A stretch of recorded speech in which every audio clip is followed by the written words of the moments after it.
கிறிஸ்துக்கள் எனக்கு பிரியமானவர்களே, இதனாலே இறை வார்த்தை தொடர்ந்து நாங்கள் திருப்பணி நூல்களிலிருந்து வாசிக்கின்றோம். நாங்கள் இன்று பாஸ்கா காலத்தில் 2ஆம் வாரத்திலே புதன்கிழமைக்கு கால் பதிக்கின்றோம். அன்பார்ந்தவர்களே, இன்றைய நாளிலும் இறை வார்த்தை நாங்கள் சிந்திக்கின்ற பொழுது ஆண்டவர் எங்களுக்கு முழு சுதந்திரத்தை கொடுத்திருக்கின்றார். முழு சுதந்திரத்தை, இந்த உலகத்தை படைத்து அவரின் முழு சுதந்திரத்தையும், இந்த உலகத்தை நாங்கள் இந்த உலகத்தில் இருக்கின்ற ஒவ்வொன்றையும் அதனை நாங்கள் பெற்றுக்கொண்டு வாழ்வதற்கு சுதந்திரத்தை எங்கள் கடவுள் கொடுத்தார். அப்படியானால் அந்த சுதந்திரத்தை நாங்கள் எவ்வாறு பயன்படுத்துகின்றோம், அவர் கொடுத்த அந்த சுதந்திரம் எவ்வாறு நம்முடைய வாழ்க்கையை நாங்கள் பயன்படுத்துகின்றோம்? நாங்கள் அந்த சுதந்திரத்தின் ஊடாக அவரை பின்பற்றுகின்றோமா, அல்லது அவரை வெறுத்து ஒதுக்குகின்றோமா, அல்லது ஒளியை நோக்கி செல்லுகின்றோமா, அல்லது இருளை நோக்கி செல்லுகின்றோமா என்று நாங்கள் இந்த காரணங்களை தியானிக்கின்ற பொழுது நாங்கள் எதனை நாடி செல்லுகின்றோம்?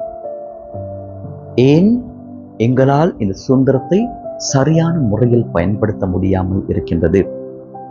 எங்களுக்கு நேரம் கிடைக்கின்ற பொழுது, கால அவகாசம் கிடைக்கின்ற பொழுது நான் எதனை செய்கின்றேன்?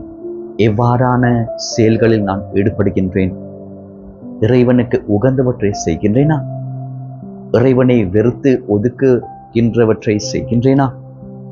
மீண்டும் மீண்டும் இறைவனை விட்டு தள்ளி போகின்ற காரியங்களை செய்கின்றேனா என்று இந்த நாளிலே சிந்தித்து பார்க்க நாங்கள் அழைக்கப்படுகின்றோம். அன்பார்ந்தவர்களே, நாங்கள் சரியானவற்றை செய்கின்ற பொழுது, நாங்கள் கடவுள் எங்களுக்கு தந்த அந்த வாய்ப்பினை, வரப்பிரசாதனை சரியான முறையில் நாங்கள் உபயோகிக்கின்ற பொழுது நாங்கள் எடுத்து வைக்கின்ற ஒவ்வொரு காலடிகளும் அன்பார்ந்தவர்களே இறைவனுக்கு ஏற்பதாக இருக்கும்.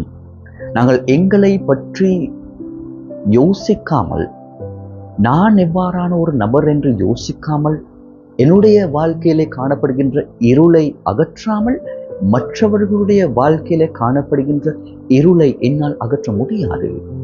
மாறாக என்னுடைய வாழ்க்கையிலே ஒளியாக இருந்தால் மாத்திரமே மற்றவர்களுக்கு ஒளி கொடுக்கக்கூடியவர்களாக நாங்கள் மாறுவோம்.